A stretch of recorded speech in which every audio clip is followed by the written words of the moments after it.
Pierce is old. Pierce just stands back, shoots threes. Carmelo's at least got energy. Carmelo's gonna get out there. He's gonna dunk on people. He's gonna do some cool stuff. Paul Pierce is old. Paul Pierce just wants to go out there and just play like it's a normal game. You're not gonna see the same things out of a Ray Allen, a Kevin Garnett, a Paul Pierce, as you're gonna see out of some of the younger guys nowadays. And Carmelo's still younger. They can still be doing crazy stuff with him. Okay, I mean the guy rebounds extremely well, and this year his rebounding numbers have gone up. Hey, he can I'll give him shoot. that. Ever since the Nets called off the trade, he's been on fire all of a sudden. He's Well, got and the some other some thing life is, back in him.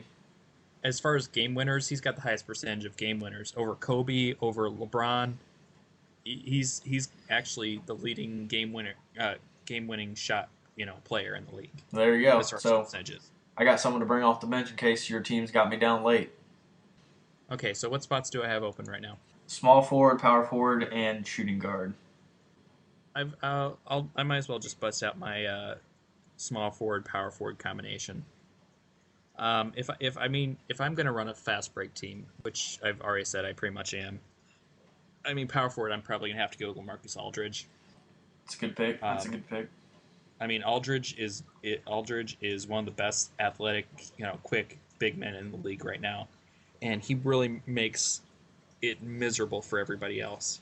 And if I'm going small forward, and again, this is by how many seasons he's played at this position, rather than what he's doing right now, because with how his team plays, they sometimes play him at the three, but sometimes play on Thor. But I'm going to go with Josh Smith. Josh Smith has played both positions, but I mean he is your answer to Blake Griffin. I mean you want a guy who is going to run the court and who's going to be able to take the ball into the hole.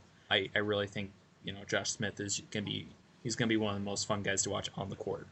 I counter your Josh Smith with a Rajon Rondo. Okay. He's a 45 in the PER, but he's also been limited to injuries, and he's not doing a whole lot of scoring. He's not doing a whole lot of rebounding. This dude's dishing out like 20 assists a game. It's ridiculous. So you put him and you put Rose on a team. Considering I can't draft John Wall, I would have took Wall and Rondo just for pure passing. Team would have been sick. Sick team, but I still think Rose is, Rose is better all around, but I want to see alley oops.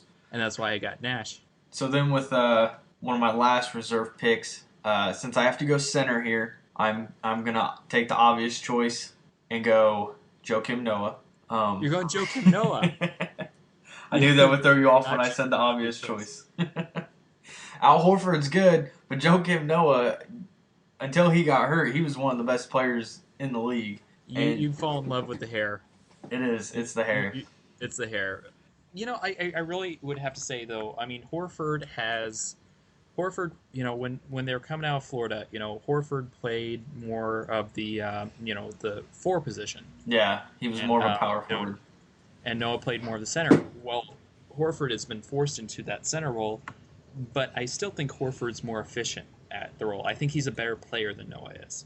Yeah, but too, Noah just now this year finally got a legit power forward to help him, whereas Horford's had Johnson and Smith to help him out to take away some of the pressure, whereas it's just been Rose and Noah until this year, and then once Boozer gets back, Noah got hurt, so we really haven't seen what they can do together. Okay, so if I'm going shooting guard, I'm pretty sure I know who you picked because you were fawning over Eric Gordon the other day. What can I say? The dude can shoot. I hated him while he was at IU, but man, once he got to the Clippers, I can say I'm an Eric Gordon fan. But you know what? I'm not picking Gordon. I will take Stephen Curry.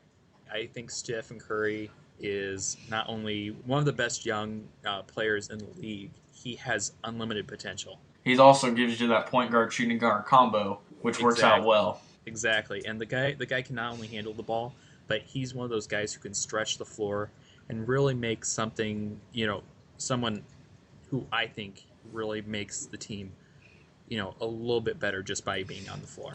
Exactly. Yeah, I don't And disagree with that at all. and then I need to add some muscle in there. I'm gonna go with Garnett. Garnett definitely is gonna. If I'm gonna have my distributor, I'm gonna have to have somebody who's gonna be a little bit more muscle on the inside, to really kind of push the he's gonna be my enforcer. Okay, and it's kind of funny. Garnett goes the 21st pick. If this was a legit team, he's someone who's not going to play a whole lot of minutes because he's the number 11 in some aspects of this. Funny enough, my next pick is Tim Duncan, who, as Garnett, you would never ever pick them this low, but since our teams are stacked as they are, they just kind of fall the wayside because of age. And now here's the question: you're overlooking Horford. You're taking Duncan, who we're forget Duncan's defensive efficiency. It's the simple fact that Duncan, and I'm not saying Horford doesn't, but Duncan makes everyone else around him better. Duncan is one of the most selfless players out there. And so, you put him you bring him into a game, he's not going to try and jack up, shots. And if you put a young Horford in there, he might do that. I don't know. I don't know Horford enough to make that call, but I know enough about Tim Duncan to say this is a guy I want on my team. This is a guy I want someone in crunch time. He's going to make that shot. Horford, you can't count on him to make that shot. You can't count on him to grab that rebound. Duncan's going to give you everything he's got the whole time. So your last pick? My last pick. Just, I guess, give me security in case my point guards maybe get hurt in this game with, throwing some crazy passes. Someone throws a punch. Unfortunately, Ron Artest won't be in this game, which would make it a lot better. I'm going to go the last remaining top 10 PER player and go Russell Westbrook. Okay, I realized that when I said Curry, Westbrook was still on the board, and that it's one of those things that Westbrook is going to give you an all-around game. He's going to provide a little bit of everything, and he makes the players around him better because he works as a distributor, he works as a rebounder, he works as a scorer, and he does what you need him to do. He's the chameleon, and I think it's a smart pick to have him there because he's going to be able to do a little bit of everything for you. Exactly. Very, very faceted pick. So, who will now be Mr. Irrelevant? I've definitely got one of the tougher choices because the logical picks are pretty much gone. The other thing is I just picked a shooting guard, so I can't logically pick a shooting guard.